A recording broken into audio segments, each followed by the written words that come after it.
bendigo la vida de cada uno de ustedes que esta noche han sido traídos por el Espíritu Santo de Dios. Vamos a pedirle al Maestro que nos permita abrir la palabra y poder recibir enseñanza y que Él nos hable y nos bendiga. Amén. Tome asiento, tranquilo, ubíquese.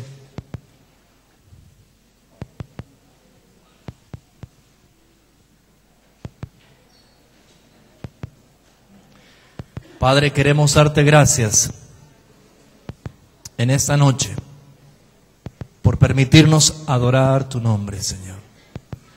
Te damos gracias, Padre, por permitirnos alabarte, bendecirte en libertad.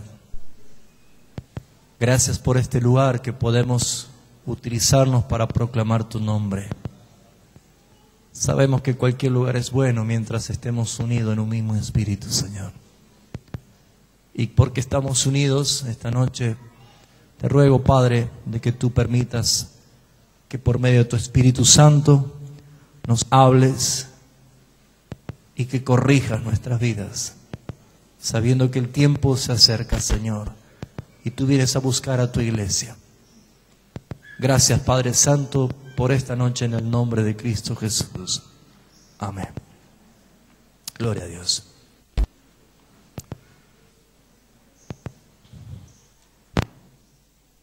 Ahí está.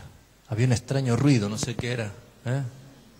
Como que alguien quiere pasar, ¿no? Golpea. Estamos viviendo momentos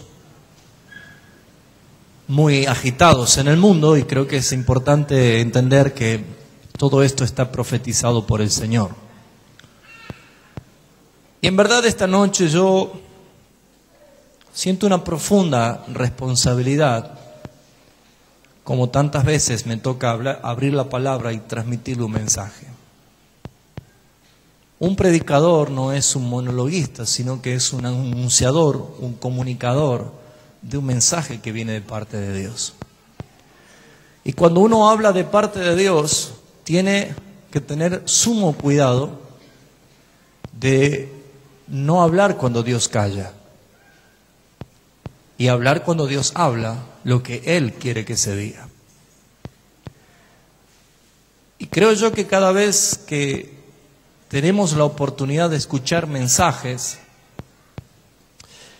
corremos el alto riesgo en este último tiempo de quizás ser víctimas de la confusión, porque Jesús dijo que en el último tiempo habrá muchos engañadores, y que aún hasta los propios escogidos iban a caer en el engaño.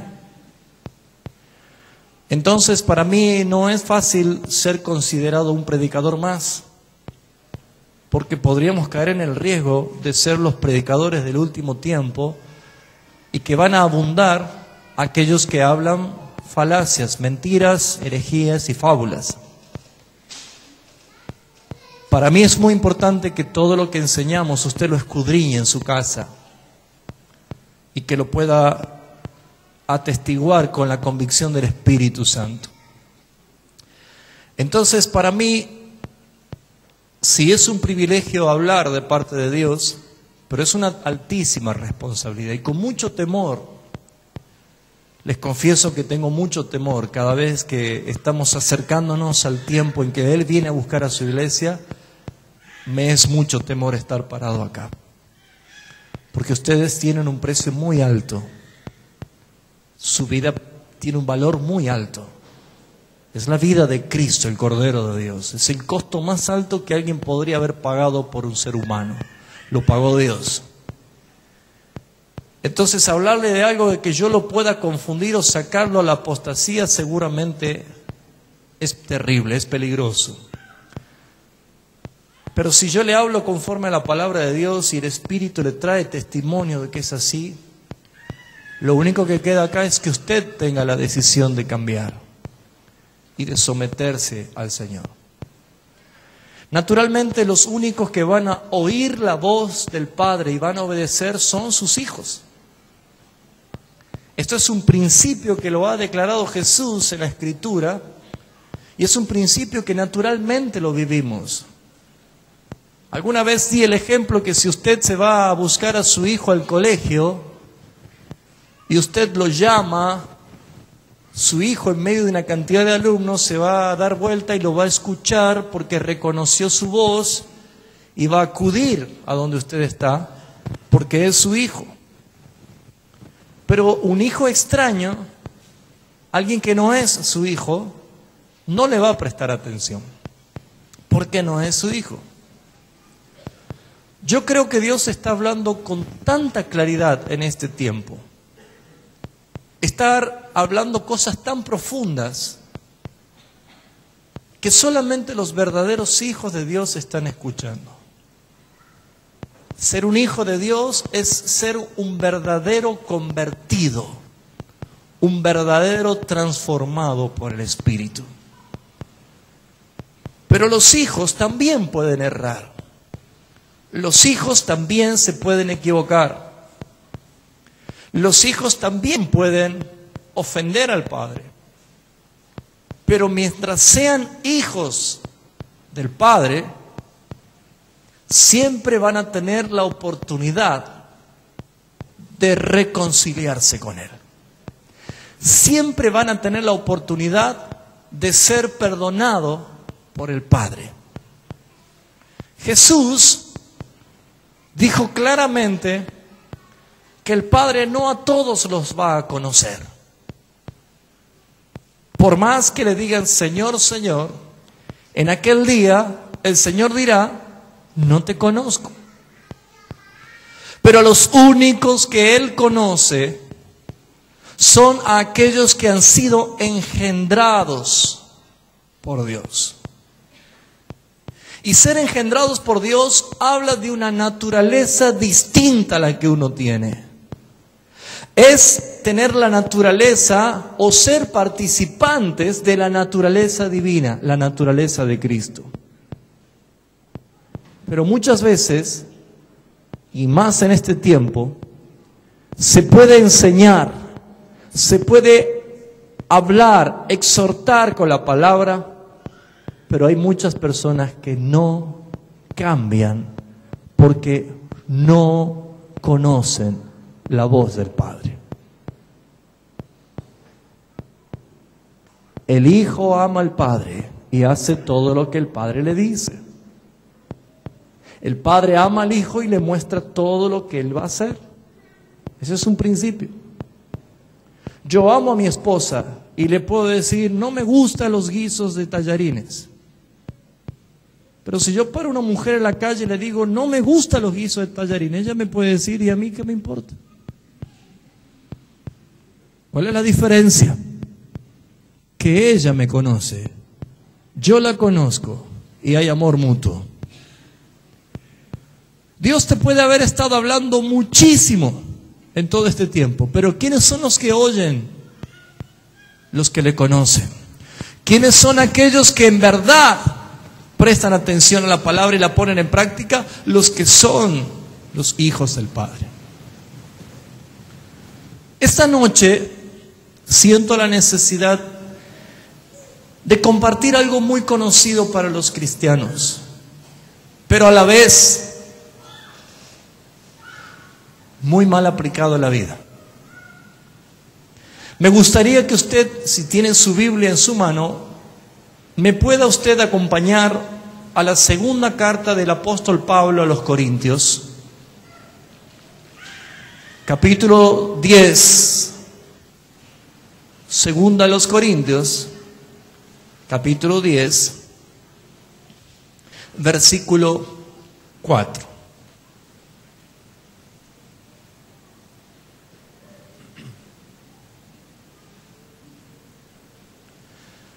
¿Ya lo encontró? Porque las armas de nuestra milicia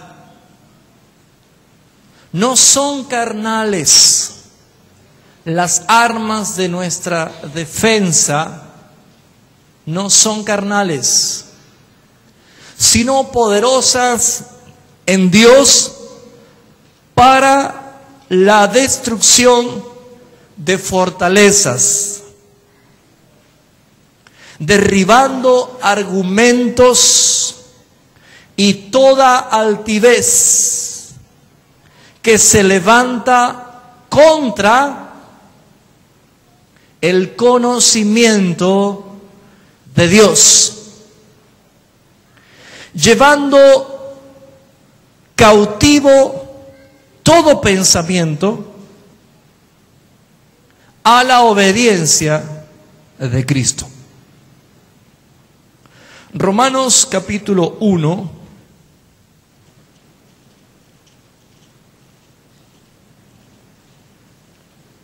versículo 18, dice la Escritura: porque la ira de Dios se revela desde el cielo contra toda impiedad e injusticia de los hombres que detienen con injusticia la verdad. Aquí el apóstol Pablo identifica cuáles son los peligros más grandes que pueden existir en la vida de una persona y que puede hacer que esa persona en verdad ofenda al Padre y termine apartándose del camino de la voluntad del Padre. Lo primero que vemos es que muchos no se dan cuenta, pero en su mente dan lugar a que Satanás levante fortalezas. ¿Qué es una fortaleza? En estos tiempos de tantas guerras y rumores de guerra, podemos entender que hay países muy avanzados y muy poderosos en dominios de milicia, que lo primero que hacen para lograr dominar y derrotar a un país enemigo es tomar fortaleza de un lugar. Esto se llama establecer bases, ¿sí? Y cuando logran meterse en el territorio enemigo y establecen una base, luego esa base sirve para permitir que los soldados lleguen a través de aviones o de barcos o por el medio que sea, para que estando dentro de ese territorio se hagan fuertes y puedan invadir y conquistar, dominar y vencer al enemigo. Esto es una de las maneras que nosotros los argentinos perdimos una guerra en el Atlántico Sur. Es la manera. Hemos visto cómo la historia ha mostrado la estrategia de los Estados Unidos para dominar al famoso dictador Saddam Hussein. Entrando, estableciendo base y desde adentro fortaleciéndose con la llegada del ejército y dominar. ¿Cómo hace la vida de un cristiano para apartarse del propósito divino? Si Dios nunca le va a escatimar nada, ni le va a negar nada mientras esté en el propósito de su voluntad. Cuando Dios ve en el pensamiento de alguno de sus hijos que ha tomado lugar Satanás ubicando una fortaleza, esa fortaleza se transforma en autopista o portaaviones o como usted quiera llamarle, donde todas las fuerzas enemigas van a comenzar a tomar sitio. Y una fortaleza en la vida de un cristiano puede darse escuchando una conversación que no edifica, porque dice la palabra: no erréis, las malas conversaciones corrompen las buenas costumbres. Y cuando uno, queriendo sin querer, se dejó llevar por algo que no provenía de Dios, sino que era un pensamiento que se metió como una saeta enviada por Satanás, en la mente de esa persona se hace fortaleza. Y luego esa fortaleza, según lo que hemos leído, comienza a formar argumentos. Eso quiere decir que yo empiezo a justificar mi manera de pensar. y empiezo a creer que lo que yo digo tengo razón y ya no empiezo a ver la verdad bíblica, sino que ahora empiezo a creer más bien en mi propio argumento. Muchos cristianos tienen la palabra de Dios como si fuera una percha donde cuelgan sus argumentos y pensamientos basándose en la Escritura, cosa que no debe ser así.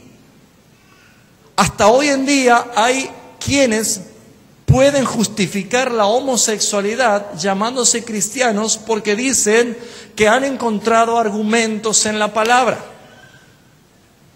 Y pueden encontrar de todo tipo de pensamientos ajenos al Padre y han hecho de la Escritura simplemente una percha para colgar mis pensamientos, mis intenciones, mis argumentos.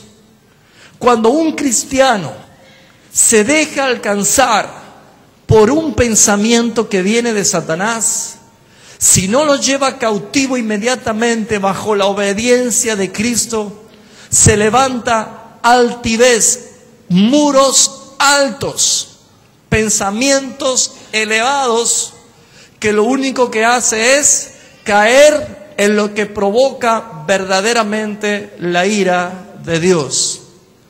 Porque la ira de Dios se revela desde el cielo contra toda impiedad y contra toda injusticia. ¿Usted qué haría si esta noche tuviéramos un aparato como un proyector y pudiéramos sacar el chip de su pensamiento y proyectarlo para que todos los miremos aquí?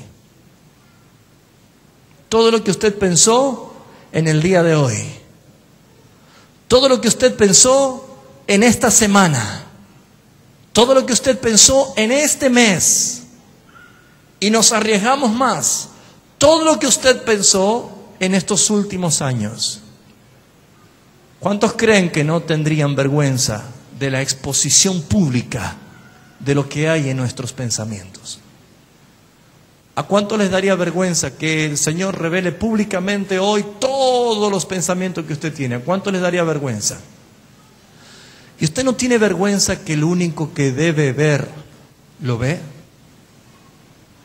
Tenemos un enfoque errado porque nosotros queremos aparentarnos santos para nosotros, cuando eso no tiene ningún valor. Porque cuando uno es sabio en su propia opinión y tiene cada uno un concepto de sí mismo, está errado. Pero cuando yo entiendo que el que todo lo ve, el Padre, ve mi corazón, ve mi pensamiento, empezamos a encontrar la realmente falencia y peligrosidad que existe. Porque Jesús dijo, profetizando del último tiempo, que por haberse multiplicado ¿qué es la maldad?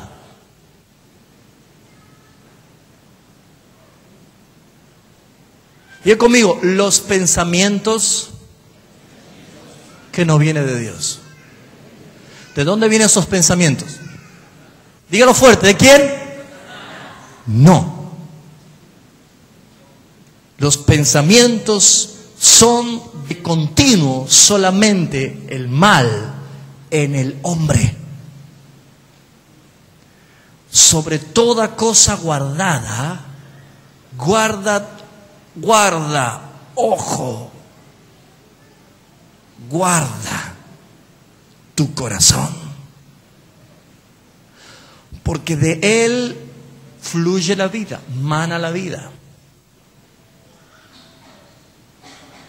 Pero el corazón, según dice la palabra de Dios revelada por el profeta Jeremías, es, ¿qué cosa?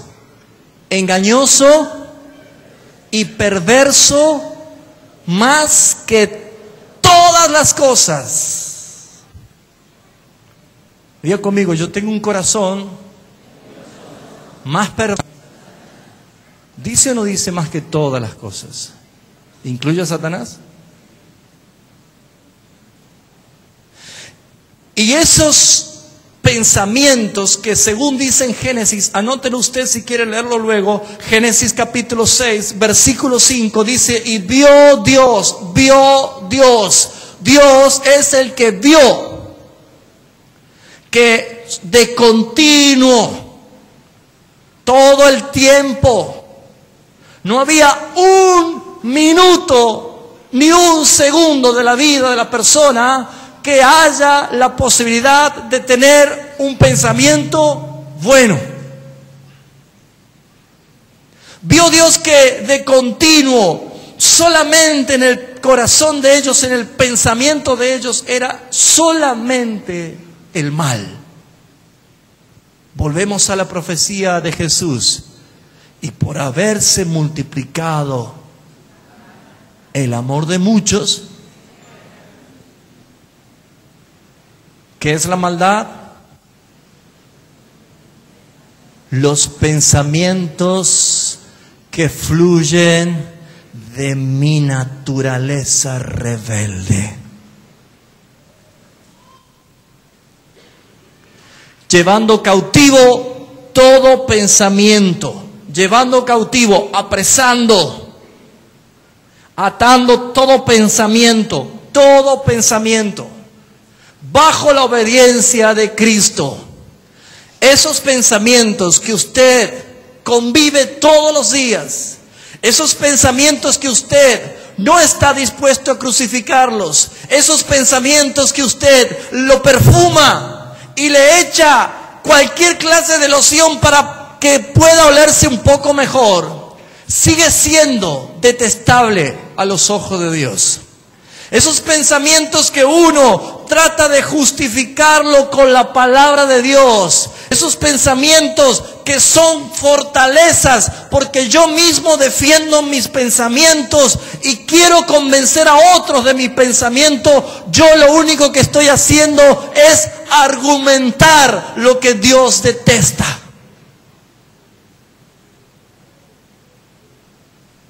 ¿Por qué es difícil ser hijo de Dios en este tiempo? Porque estamos en el tiempo del hombre pensante. Algo así es, ¿no? El mono sapiens sapiens. El humanismo ha permitido que el hombre desarrolle una capacidad intelectual y que patente y fundamente sus pensamientos por encima de la palabra de Dios.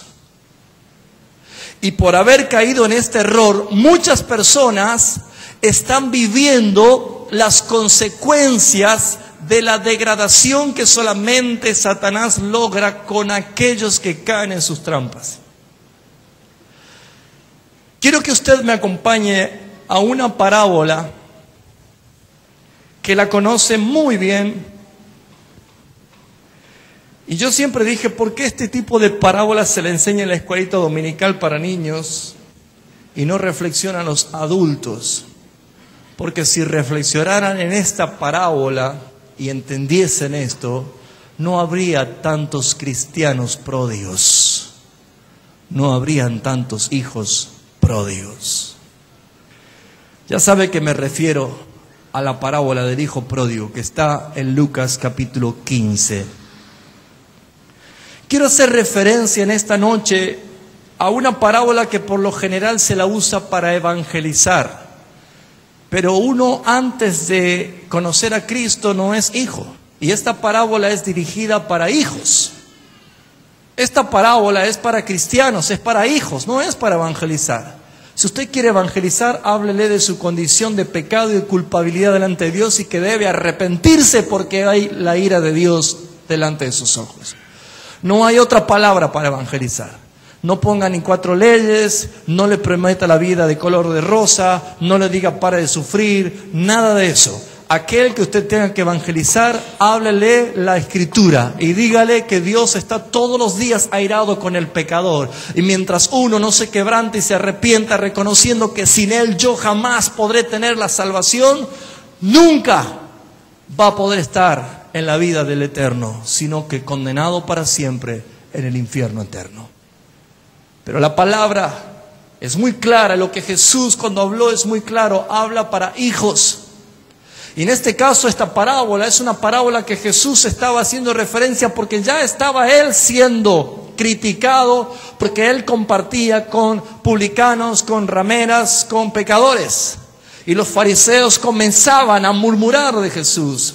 Y una de las cosas que Jesús enseñó en esa parábola, haciendo referencia de que aquellos que se creen religiosos, como el hijo mayor, que cumple toda la ley, todos los mandatos y nunca le ha faltado en nada al Padre, no le gustaba que esa persona que se estaba quebrantando vuelva a los brazos de un Padre. Yo quiero que usted preste atención en esto. Lucas capítulo 15, versículo 11. También dijo Jesús: un hombre tenía 2 hijos, y el menor de ellos dijo a su padre: Padre, dame ¿qué cosa? La parte de los bienes que me corresponde. Y le repartió los bienes. Nunca habló de herencia, simplemente habló de bienes. Pero para hablar de esta manera deberíamos entender que fue una osada y atrevida propuesta del hijo menor. Él le dijo: Padre, dame la parte de los bienes que a mí me corresponde. En otras palabras, estaba diciéndole que antes de que él se muera y pueda transformarse en herencia, él estaba pidiendo ya para él mismo la parte que le corresponde. La primera ofensa que vemos aquí es que como hijo no le interesó el pronunciar que si el padre se moría, a él le daba lo mismo. Estoy hablando de un padre terrenal conforme a la Escritura.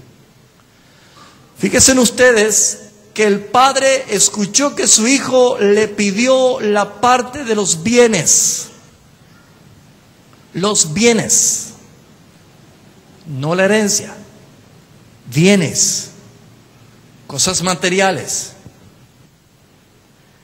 ¿Cuál habrá sido el pensamiento que predominó en este hijo para pedirle tan atrevidamente al padre que le dé lo que a él le corresponde? Saben, hermanos, hay muchos hijos de Dios en este tiempo que no entienden que nuestros bienes son venideros, que nuestra herencia está en los cielos, así dice la Escritura. Pero hay muchos que piden aquí y quieren aquí su recompensa. ¿Saben algo? Nuestro Padre es bueno. Pero dice la Escritura que Él es justo. Había un hombre que dijo: alma, gózate, porque has adquirido muchas riquezas y has acumulado muchos bienes y tienes para muchos años. Pero el Señor le dijo: necio, ¿no sabes que esta noche viene a pedir tu alma? Y lo que has ganado y lo que has guardado, ¿para quién será? Jesús hizo referencia a otra enseñanza con un hombre rico que cada día hacía banquetes y se deleitaba de la riqueza que tenía, pero afuera de su casa había un mendigo que esperaba que algunas migajas cayesen de la mesa y que aún dice venían perros y lamían sus llagas. Murió el rico y murió ese mendigo, pero de pronto vio una realidad espiritual que nunca se la había imaginado. Este rico estaba en el Hades, en las llamas del fuego, ardiendo y sufriendo. Y vio al mendigo consolado en el seno del padre Abraham. Y él dijo: Padre Abraham, manda a Lázaro que moje sus dedos en agua y moje mi lengua porque estoy atormentado en estas llamas. Él le dijo: tú has recibido los bienes de la tierra y él ha recibido los males y el sufrimiento, pero ahora tú eres condenado allí, atormentado allí, mas él es consolado aquí. ¿Dónde quieres tus bienes? ¿Dónde quieres hacer tus tesoros? ¿Acá en la tierra o en los cielos? ¿Qué hizo que el hijo menor le pidiese al Padre algo así. Comenzó con un pensamiento, comenzó con una fortaleza, de tal manera que él nunca pudo valorar lo que había, porque hasta ese momento lo tenía.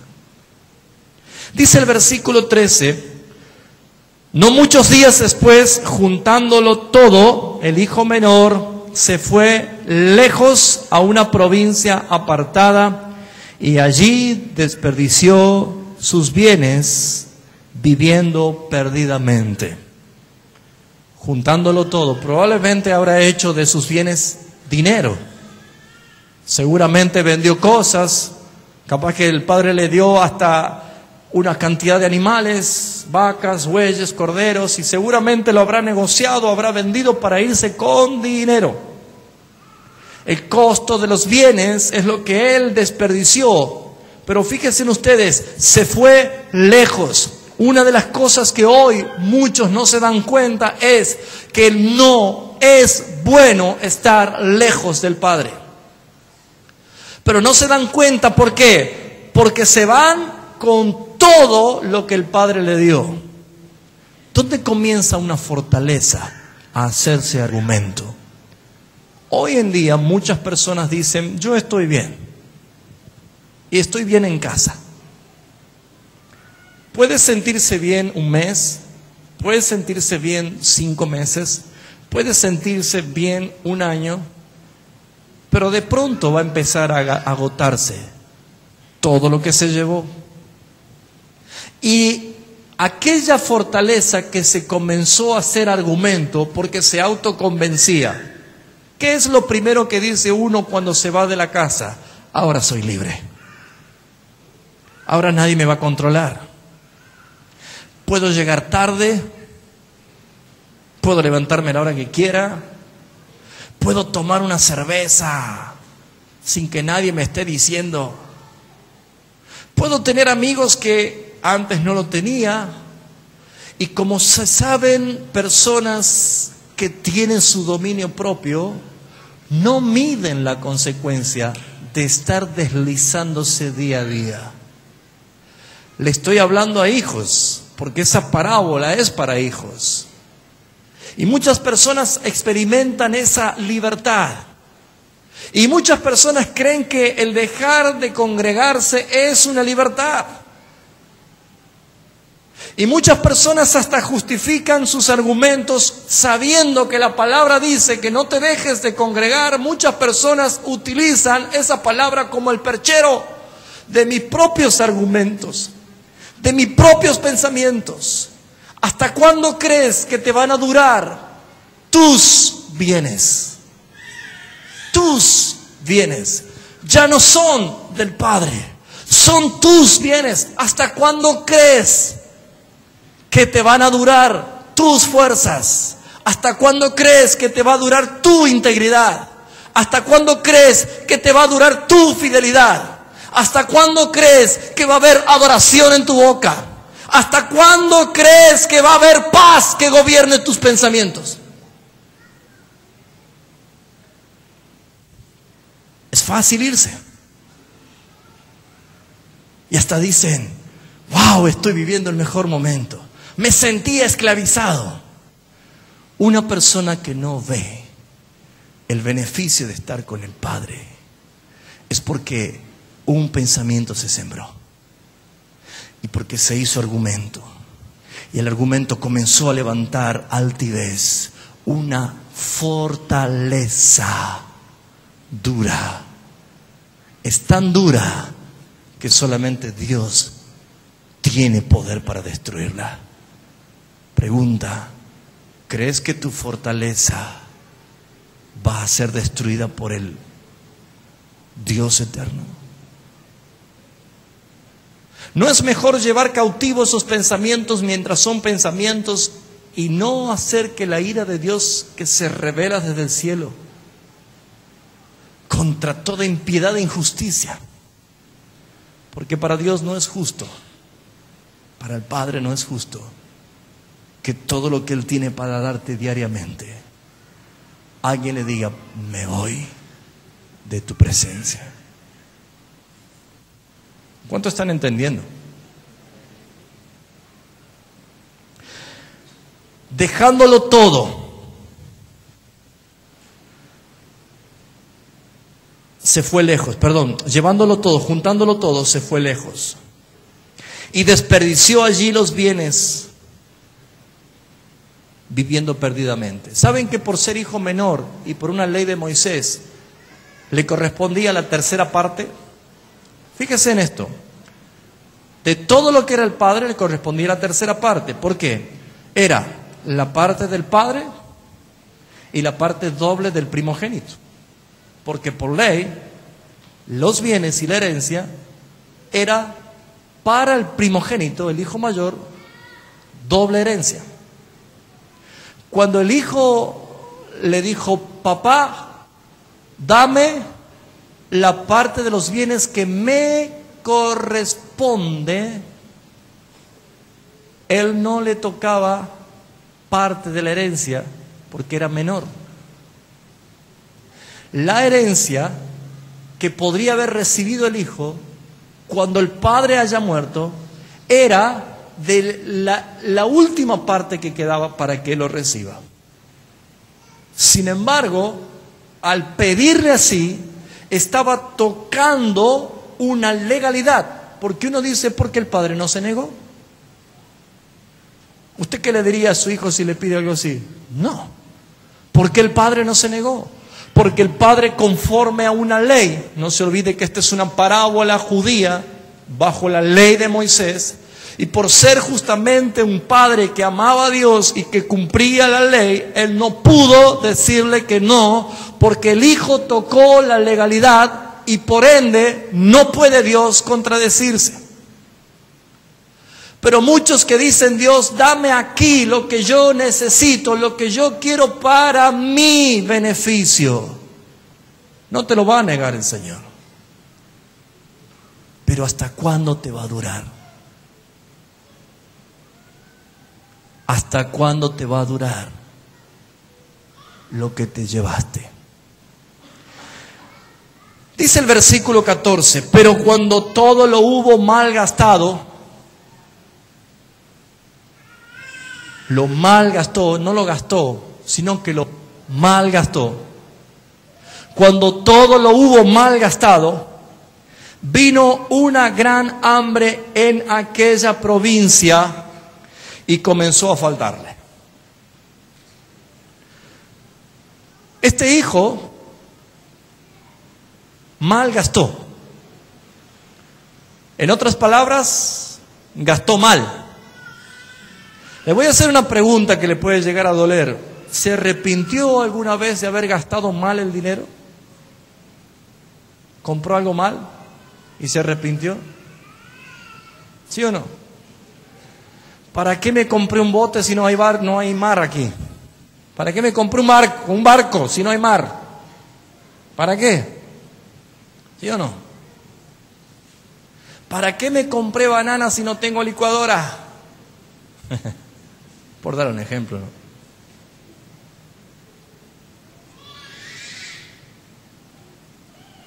¿Alguna vez se equivocó y se arrepintió de haber gastado mal en algo?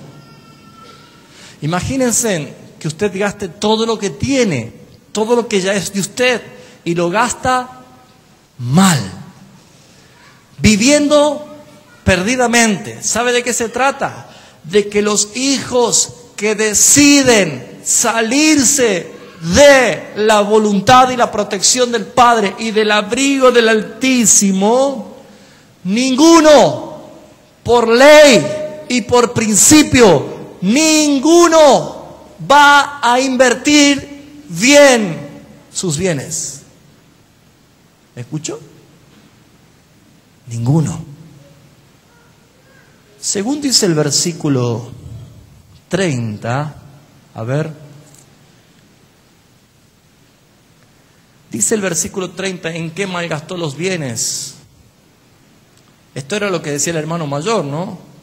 Pero cuando vino tu hijo, que ha consumido sus bienes en comedores infantiles, en dádivas sociales, Este que haya aportado tanto para el evangelista que va... ¿En qué dice que gastó los bienes?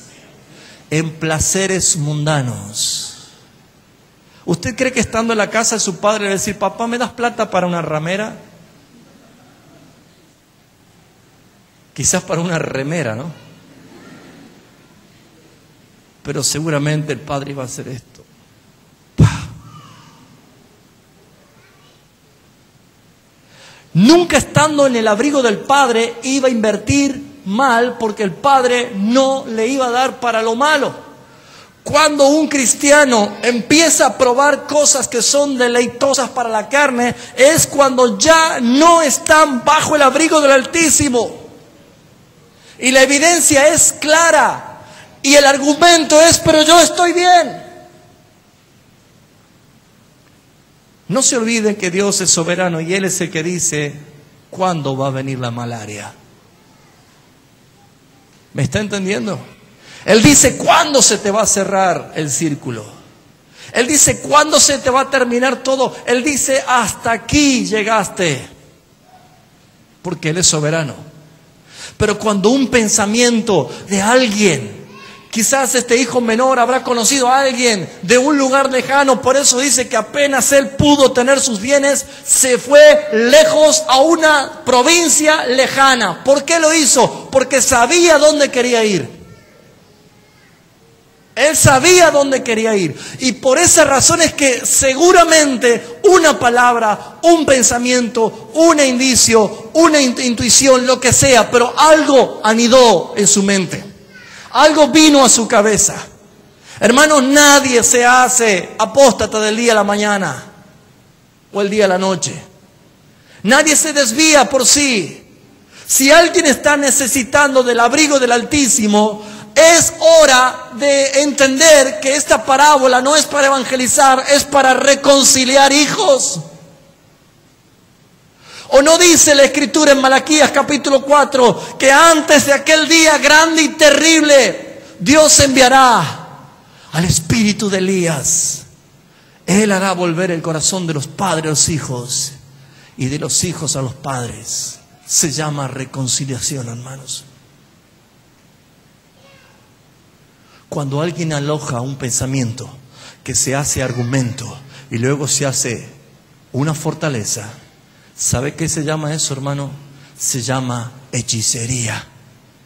Se llama pérdida total. Una persona no se da cuenta que está ofendiendo a Dios. Una persona piensa que está bien y hasta quiere justificar su error. Hay personas que no se dan cuenta. ¿Por qué? Porque dice la palabra, Romanos 1:28, por cuanto no quisieron tener en cuenta a Dios, Dios los entregó una mente reprobada para hacer toda clase de cosas que no convienen. Cuando uno no se da cuenta que está fornicando, cuando uno no se da cuenta que está cometiendo adulterio, cuando uno no se da cuenta que está cometiendo mentiras, que está cayendo en la trampa de los juegos, que está cayendo con los prestamistas, que está haciendo cosas que no son agradables al Señor, y uno no se da cuenta, hay dos motivos: o nunca tiene el Espíritu Santo de Dios esa persona, o está con una fortaleza que trata de justificarse. Un ejemplo común, cuando una persona trabaja con relación de dependencia y dice, es injusto cómo me pagan, no me pagan con justicia, yo me merezco 100 pesos más por el trabajo que hago, así que en nombre de la justicia de Dios, vengo esos 100 pesos. Amén, he dicho. Claro, porque usted no sabe lo que me hacen trabajar. Usted no sabe lo que me negrean. Yo me hice asesorar con el sindicato de empleados de comercio y me dicen que es verdad, me están negreando. Así que venga otros 100 pesos más. Y ahí estoy, aleluya.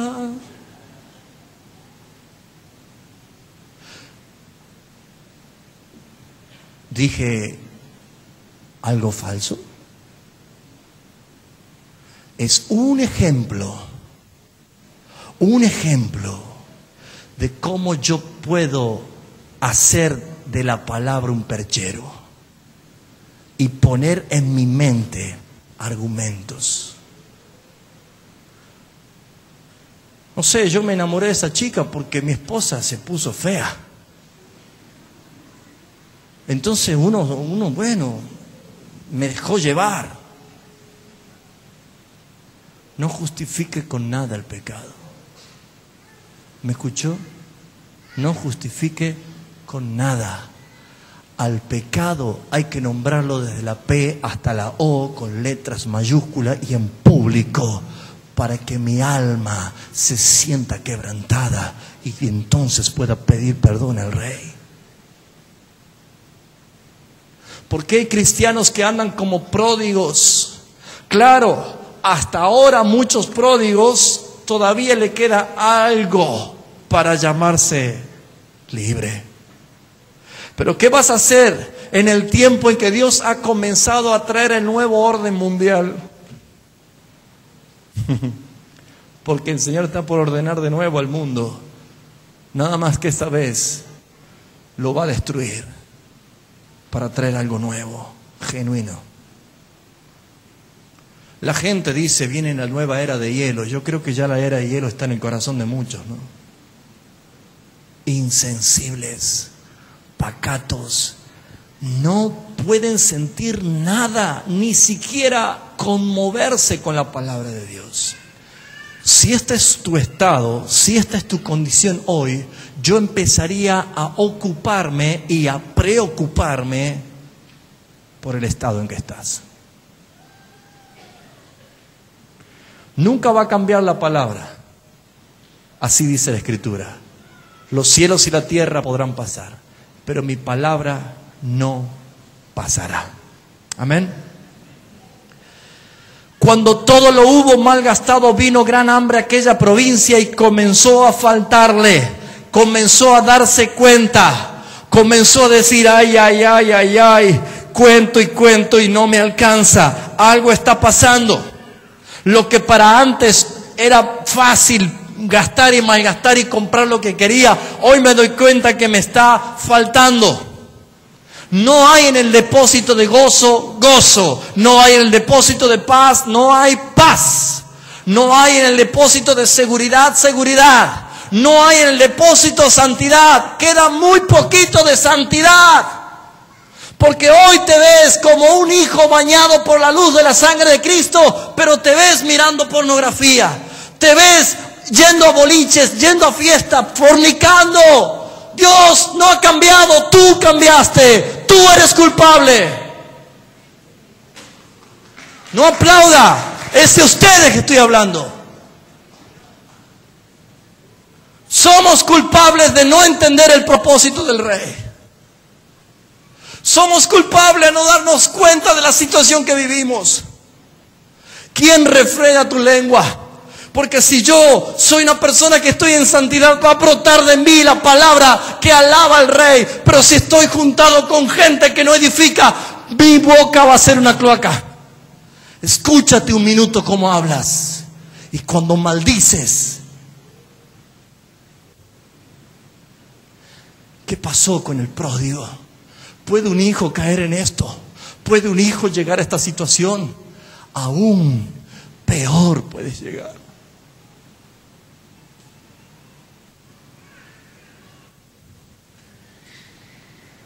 La palabra dice, no, joven fui y he envejecido y no he visto justo desamparado. Los que están en la casa del Padre jamás serán desamparados. El que habita al abrigo del Altísimo jamás será desamparado. Ni plaga tocará tu casa. No te vendrá mal, no te pasará nada. No se dormirá el que te guarda. Pero si estás en su casa, si estás en su dominio, si estás en su territorio. Pero ¿cuántos cristianos, hermanos, hoy, cuántos están viviendo peor que cuando antes eran gentiles? En este mismo ministerio no he parado desde que ha comenzado el año de enterarme de las promiscuidades de muchos de ustedes. Y no los felicito, los reprendo en el nombre de Jesús, que ordenen su vida, porque van a ser quitados delante de los ojos del Señor. Es hora de que usted empiece a tener el temor que el Dios se merece. Es hora de que usted y yo empecemos a edificarnos como un cuerpo, a ayudarnos cuando alguien cae, a levantarlo, no a seguir pisoteándolo más. Amémonos unos a otros, dice la Escritura, pero no se goce de su hermano que ha caído. Levántelo, exhórtelo, repréndalo, pero con amor, dice la palabra. Yo quiero ganar a todos los que están caídos para la gloria del Señor. Yo no quiero ser un verdugo de nadie, porque Dios me libre a mí mismo de caer. La Escritura dice que ninguno se crea estar firme, y menos en tiempos como estos. ¿Has comenzado a darte cuenta que empezó a faltarte? ¿Te falta tu tiempo de intimidad? ¿Te falta tu tiempo de oración? ¿Has comenzado que comenzó a faltar? Y dice, vino hambre. Saben, hay hermanos que yo estoy hablando, hermanos a quien amo mucho y que en algún momento estuvieron congregando con nosotros. Y hay un hermano en especial me dijo, yo sé que voy a volver pronto. Yo soy el que estoy mal, yo me doy cuenta. Pero quiero que te quedes tranquilo, que no estoy yendo a ningún otro lugar. Lo intenté, pero no hay para comer. Y no porque nosotros seamos mejores que nadie. No es así. Hay hambre. Hay hambre de la palabra. Y hay ollas raspadas y no hay que comer. Sé que antes que termine este año, muchos de nuestros hermanos que hemos recibido compromiso de parte del Señor y nos hemos consagrado delante del Señor, van a estar. Y me gozo de ver hermanos que son del reino de Dios, que hoy están. Los trajo el Señor. Los amo y los bendigo y les digo bienvenidos.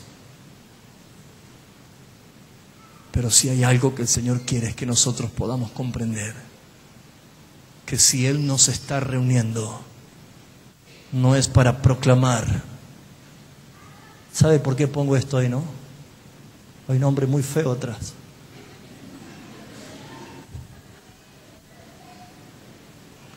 ¿Se escuchó? Pero esto no me interesa. El ministerio GES no me interesa. Nunca me interesó. Me interesa el reino de Dios. Me interesa que los santos estén equipados para el tiempo del Señor. Pero, ¿qué hay en tu mente? ¿Cuál es tu fortaleza? Yo me voy porque no hay amor. Amados, capaz que aquí no hay amor. Pero yo conozco una persona que ama. Y esa persona que ama está al alcance de aquellos que le invocan. Y saben, hermanos, yo puedo sentir el amor de ustedes. No entiendo cómo no vemos este cuadro del hijo pródigo. Cuando comenzó a faltarle, acá viene el ensañamiento de Satanás. Versículo 15, y fue y se arrimó a uno de los ciudadanos de aquella tierra. ¿Saben hasta dónde veo el trato de Dios aquí en este hijo pródigo? En que ya faltándole, ya con hambre, ya no teniendo a sus amigotes, seguía con orgullo. En vez de ir al Padre y ahorrarse todo lo que vivió, no. Fue y todavía se arrimó. Comenzó él a mostrar un quebrantamiento equivocado, porque en vez de quebrantarse ante el Padre, fue a humillarse ante personas extrañas. Y le duela o no le duela, hermanos, pero muchos pródigos que en algún momento ofrecieron sacrificio de alabanza y entrega y servicio al Señor, hoy están entregando su dignidad a este sistema mundo. Y allí hay cristianos que en un momento ministraban al Señor y ahora están tocando en pub. Hay otros que están horas enteras haciendo colas para ver si son el próximo talento argentino. Allí están entregando sus talentos que en vez de honrar al Señor que te lo dio, están empezando a buscar si de ese talento que Dios me lo dio, yo puedo salvarme mi situación.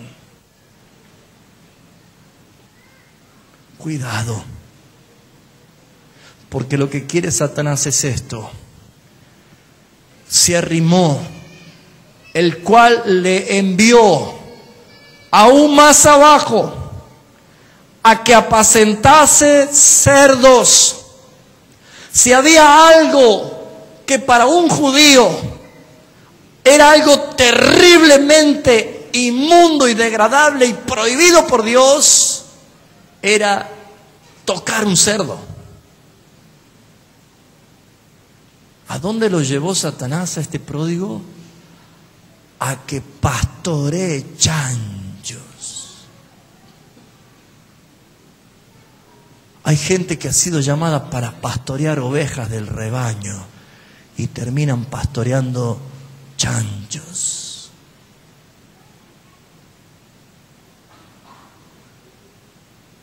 Son los mejores en los sindicatos, hijos pródigos. Son los mejores en la delincuencia, hijos pródigos. Son los mejores contando chistes verdes en los trabajos, hijos pródigos. Son los mejores estafando, hijos pródigos. Claro, sí son mejores, pero están sirviendo a Satanás. Pródigos. ¿O acaso alguien va a cambiar su condición de ser un escogido? Un escogido está sirviendo al Dios equivocado. Un escogido está malgastando su vida. ¿Lo está entendiendo? ¿Saben? Dice que la Escritura, versículo 16, deseaba llenar su vientre. ¿Sabe lo que significa esto? Deseaba comer las algarrobas que comían los cerdos.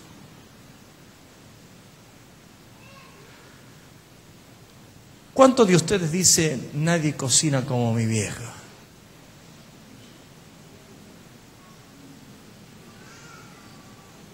Ajá. ¿Hay esposos que cocinan bien acá, varones que cocinan bien?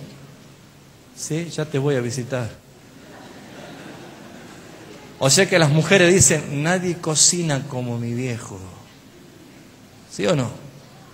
¿Cuál es la comida que más te gusta? La milanesa. Ñoqui, oh, es empanada, asado. ¿Cómo cocina este hombre? Pollito al horno.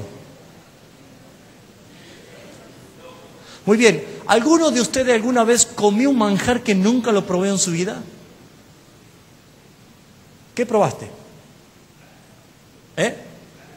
Rana, riquísima, se las recomiendo, pero mátenla, ¿no? Pescado de mar, riquísimo, ¿no? ¿Alguien más comió una comida? Centolla. Cóctel de camarones, riquísimo.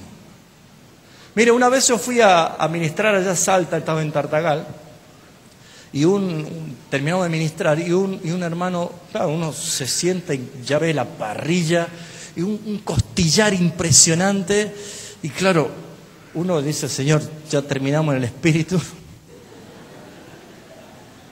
Yo nunca probé una costilla tan rica, y la comí que no sé si el hueso lo dejé. Pero cuando terminó me dijo el pastor, ¿sabes lo que acabas de comer? Y dije, ay. Pensé que era un Rottweiler, algo así, porque era... No, pero estaba rico. Y me dijo, has comido león del monte. ¿Algunos comió león del monte? Es exquisito, hermanos. Pero menos mal que me lo dejaron después.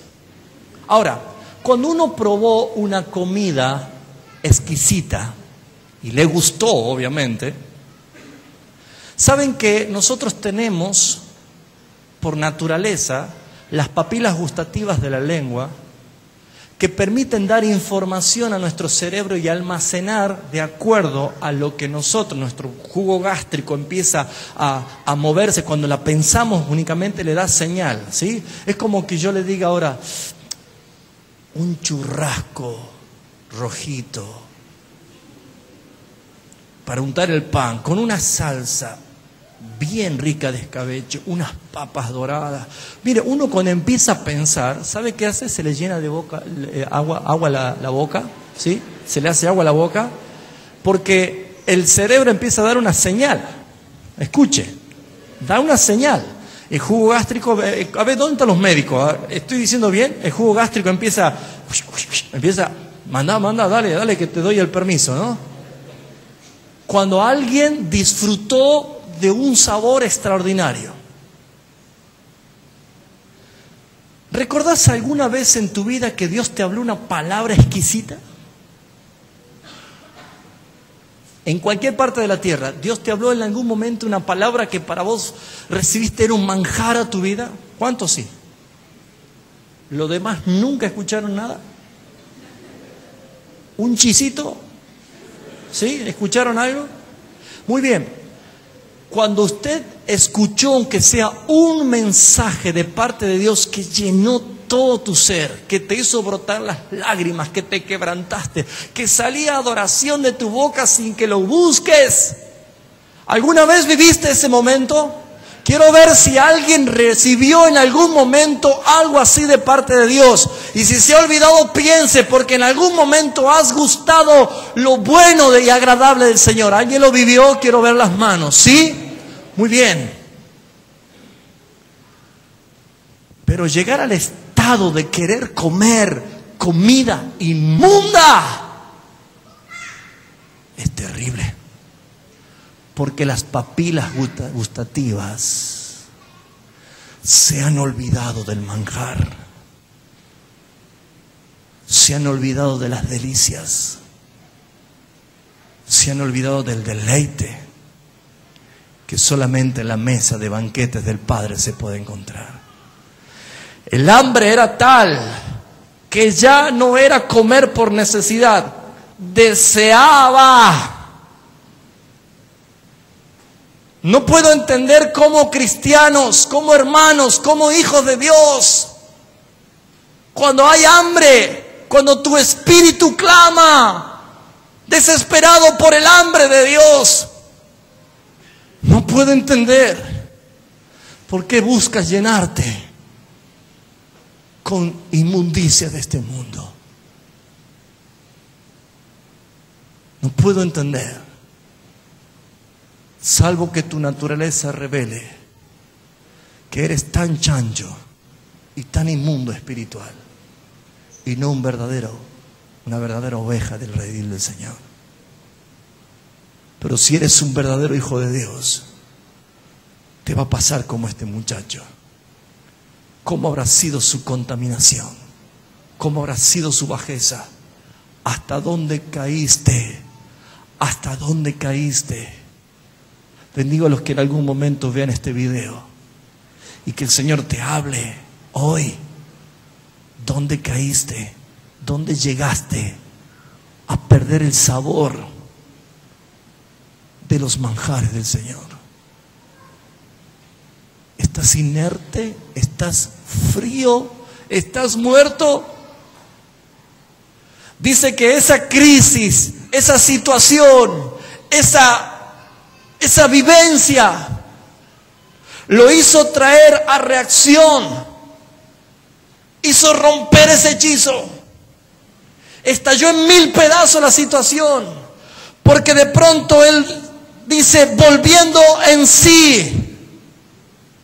Me hace acordar una enseñanza que di en el 2004 por allí. No sé si alguno se acuerda de volver en sí. Pero para volver en sí es porque alguien está fuera de sí.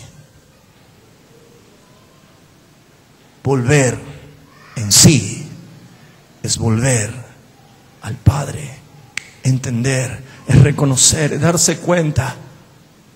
Y cuando él se dio cuenta, cuando él entendió, cuando él vio su condición, él dijo, no puedo estar donde estoy. No puedo. Si eres un ministro de alabanza, mírate las manos. Presta atención a tus cuerdas vocales. Si eres un maestro de la palabra, piensa, ¿qué estuviste haciendo todo este tiempo? Si eres un hijo de Dios, un sacerdote de tu familia, ¿qué estás haciendo?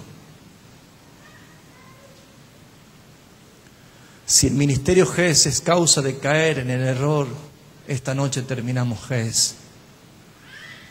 Yo busco que usted vuelva al Padre, porque el Padre está buscando ya a sus hijos. Hay una realidad. Mientras el Hijo se fue con todo y malgastó todo y perdió todo, el Padre estaba adquiriendo todo para que cuando el Hijo que perdió todo regrese, encuentre en la casa del Padre todo. Y eso lo hace el Señor por amor. Pregúntate, ¿a quién quiero agradar yo? ¿A quién vas a agradarle? ¿Al Padre o a los chanchos? Corrijo esa versión de aquellos que dicen, y comía comida de cerdos.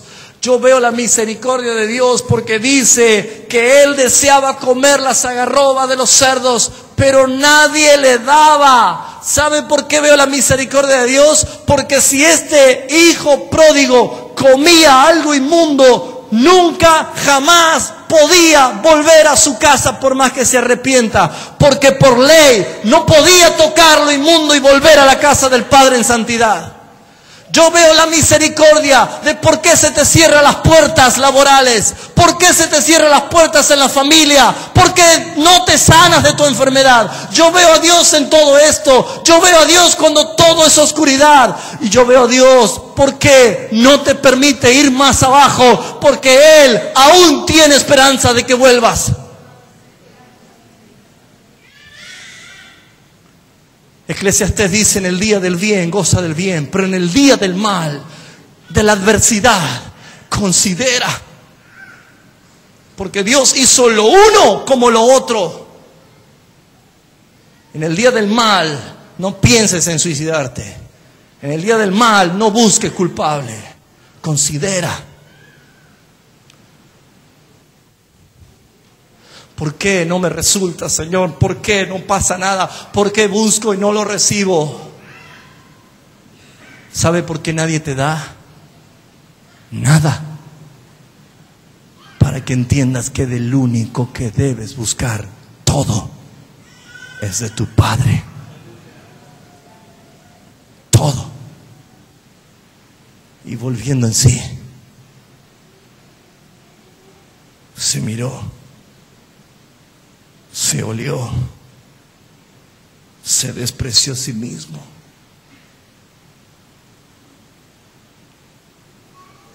Él dijo, ¿cuántos jornaleros? ¿Sabe qué es jornalero? No es un esclavo, no es un peón, es uno que trabaja el día. Entra a la mañana y se va a la tarde, le pagan y se van. Ese es un jornalero. Dice el Hijo, ¿cuántos jornaleros disfrutan de la bondad de mi Padre? ¿Cuántos jornaleros tienen abundancia en la casa de mi Padre? ¿Cuántos jornaleros comen con saciedad el pan en la casa de mi Padre? Y yo, que soy un hijo, me estoy muriendo de hambre. ¿Sabe qué es lo único que le falta quebrantar a los hijos de Dios que están allí en los chiqueros? Es la soberbia. Cuando la soberbia es el último gigante que cae de rodillas ante el Señor, es cuando podés volver en sí.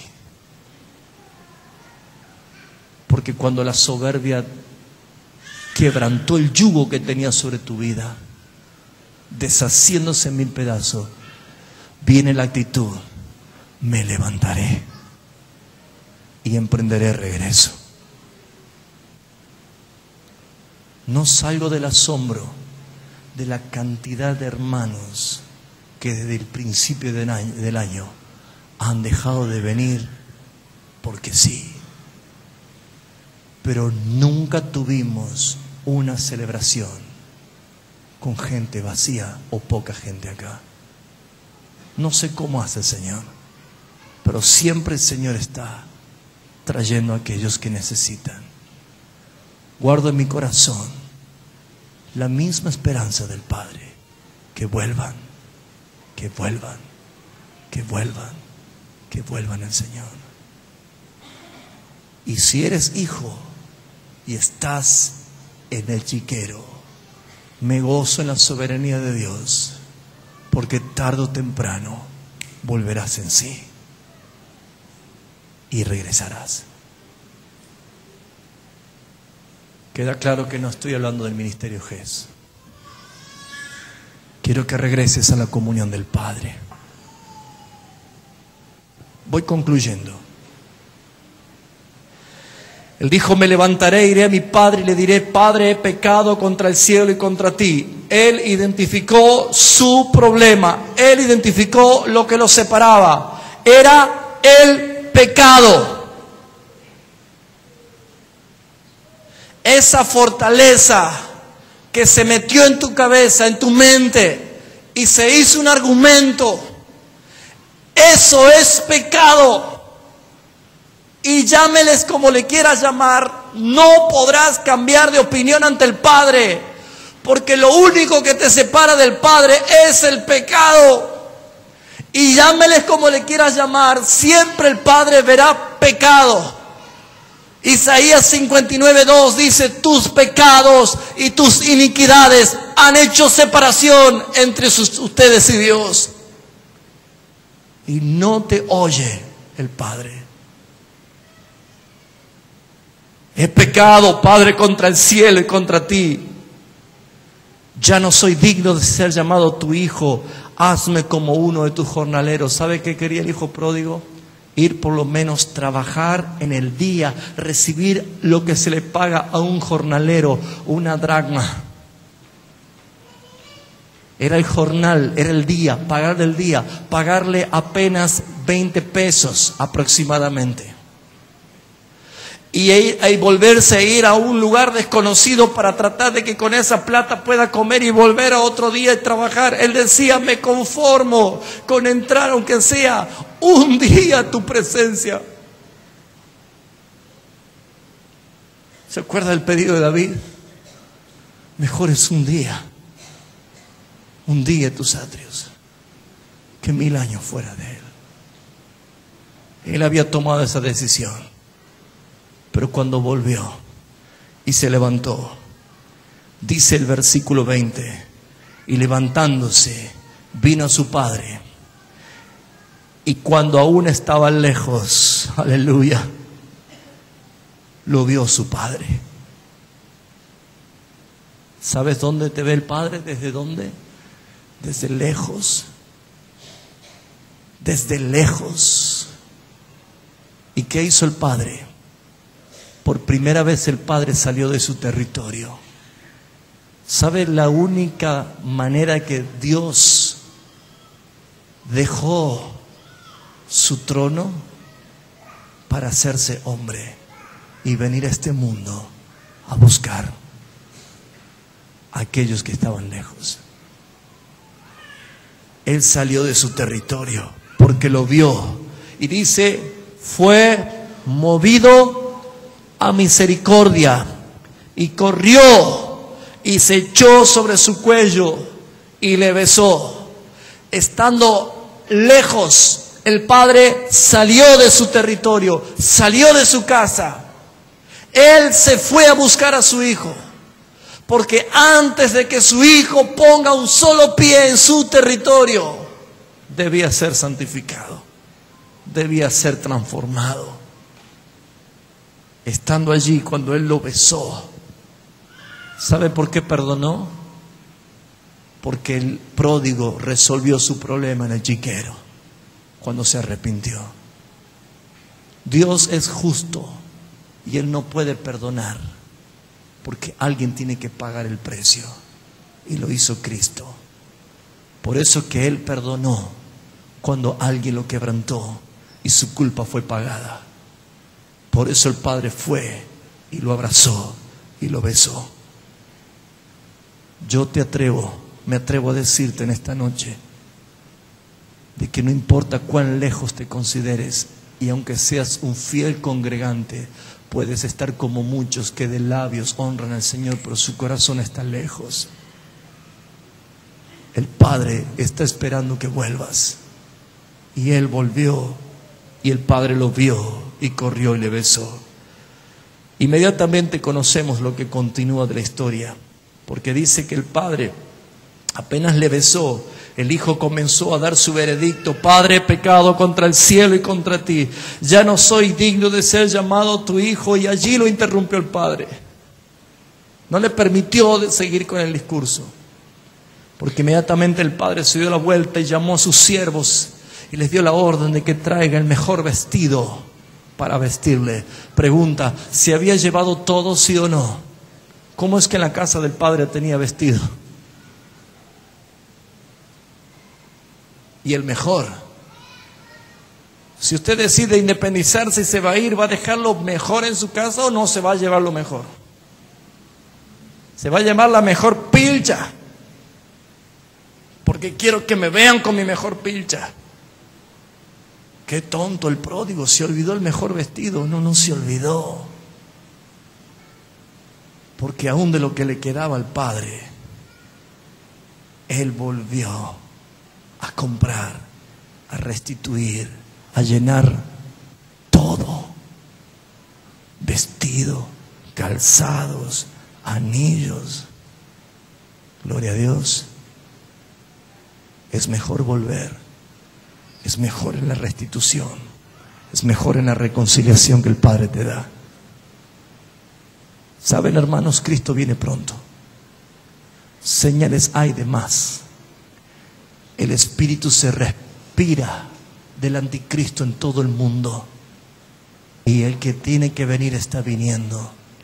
Por eso es que te está llamando a que te pongas a cuenta con el Señor, porque pronto vamos a entrar al lugar de la fiesta, al lugar del banquete. Pronto vamos a entrar a nuestra casa de origen, porque el cielo no es nuestro destino, es nuestro origen. Venimos de ahí, de la idea de Dios. Somos escogidos antes de la fundación del mundo para esta gloria. No le quites el tiempo a Dios. No le des tu tiempo al mundo. No le des tu vida al mundo, porque estás malgastando todo lo que es para el Señor. La actitud del hijo mayor fue clara, ¿no? No quería entrar porque supo que su hermano había venido. Pero el padre le dijo: tengo derecho a hacer una fiesta. Todo lo mío es tuyo, pero tengo derecho a hacer fiesta. Porque este hijo que yo pensaba que estaba muerto ha revivido, porque lo tenía por perdido y ha sido hallado. Déjese encontrar por el Señor, como Él se deja encontrar por usted, si le busca de corazón. Derribe todo argumento y toda fortaleza con las armas de nuestra milicia que son poderosas en Dios. Y eso es el poder de la confesión, del arrepentimiento, de la reconciliación y la restitución que tenemos con el Señor. ¿Lo entienden? Pregúntate, ¿por qué has venido hoy? ¿Por qué has venido hoy? ¿Por qué estás aquí? ¿No quería algo el Señor contigo?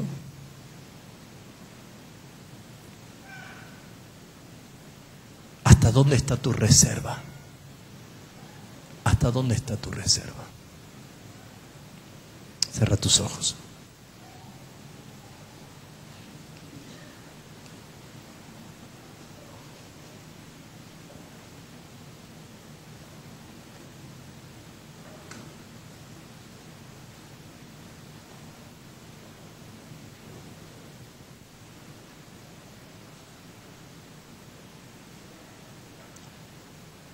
Sé que esta noche hay algunos que pueden acudir inmediatamente a la voz del Padre, porque son hijos, por supuesto. Sé que hay otros que pueden acudir al Padre, pero cuando ven su condición.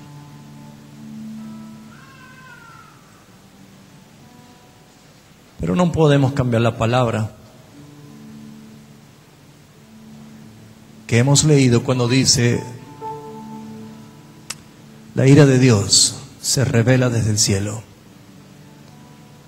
contra toda impiedad e injusticia de los hombres, que detienen con injusticia la verdad.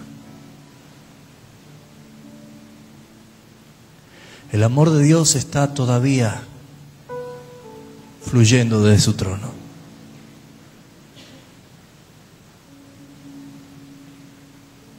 Pero si hay algo que arreglar cuentas delante del Señor, no te vayas hoy sin hacerlo. Porque nadie sabe hasta cuándo estaremos aquí. Todo este tiempo hemos estado aprendiendo por la palabra y la revelación del Espíritu Santo de que estamos en el tiempo final, que el tiempo del hombre ya se terminó. Dios le dijo a Moisés: no permanecerá mi espíritu con el hombre para siempre, porque sus días serán 120 años. Y eso lo hemos aprendido. La palabra años es la palabra Shana, que son ciclos. 120 ciclos. Y el único ciclo repetitivo que Dios reveló en la Escritura está en Levítico 25, que habla de los jubileos, que son cada 50 años. Es cuestión de hacer un cálculo matemático y entender que 120 por 50 son 6.000 años. Y esos 6.000 años se han cumplido cuando nosotros llegamos al año 2000 de la era cristiana. Porque desde que el arca se posó en el monte Ararat ha comenzado la cuenta para el hombre. Jesús nació en el año 4000 y ya han pasado 2000 años desde que Jesús murió y resucitó y volverá. Por lo tanto, estamos viviendo en el último día, en el 7º milenio, en el día Sabbat de Dios. Estamos viviendo en el tiempo de que Él actuará. El hombre ya llegó a su maldad máxima, no hay nada que hacer. El que es injusto siga siendo injusto. El que es inmundo siga practicando la inmundicia. Pero el que es santo, escuche, santifíquese más. El que es justo practique la justicia. Déjeme decirle, ¿sabe lo único importante que Dios ve en este mundo? Son dos cosas: su iglesia y su pueblo, el pueblo de Israel. Es de engañarse pensar que alguno que Dios está preocupado por el hambre, por las muertes, por las guerras. Si eso lo profetizó, Él dijo: todo esto pasará por haber quebrantado mi pacto. ¿Se da cuenta que estamos en tiempo donde Dios está manifestando su soberanía? Lo único que Él viene a buscar es a su iglesia. No a las iglesias, es a su iglesia, la que Él está edificando. Y tengo muy en claro que en esta congregación algunos pertenecen a la iglesia de Cristo y otros no, porque su fruto lo revela. Un hijo de Dios no puede pecar sin tener la convicción del Espíritu para arrepentirse, porque el que peca inmediatamente siente que ha ofendido al Padre y se quebranta pidiéndole perdón. Pero aquel que es de la naturaleza caída solamente va a hacer de su vida un modelo de vivir como la ética moral de este mundo le exige. Pero Dios no se aprovecha de eso. Te invito a que esta noche, de una vez por todas, vuelvas en sí. Vuelve en sí. Y reconoce que lo único que te ha separado es el pecado no confesado, no arreglado. Padre, he pecado. Padre, he pecado.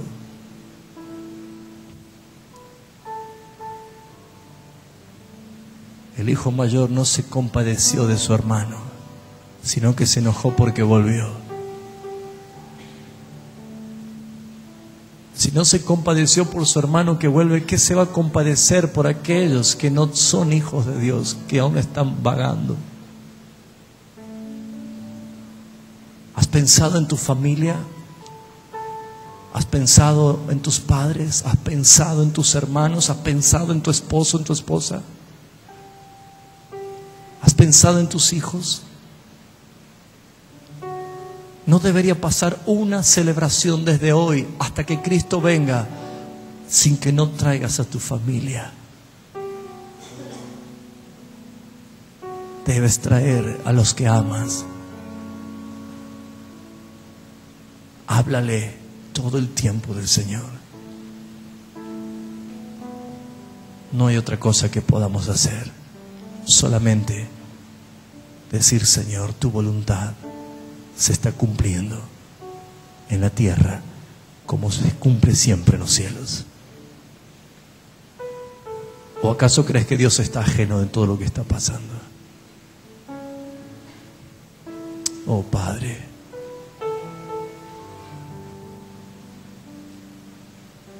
llena el depósito de aquellos que están vacíos hoy, Señor. Aquellos que partieron con tu herencia pensando que iban a estar bien. Llénalos, Padre Santo. Llénalos, Señor. Dale de tu amor y alcánzalo, Dios, donde estén. Y que todo lo que habían perdido gastándolo mal puedan reconocer que solamente en tu presencia, Señor, hay plenitud, hay llenura, hay sobreabundancia, para no malgastarlo en este mundo, sino que están acumuladas en los cielos, porque es la gloria venidera.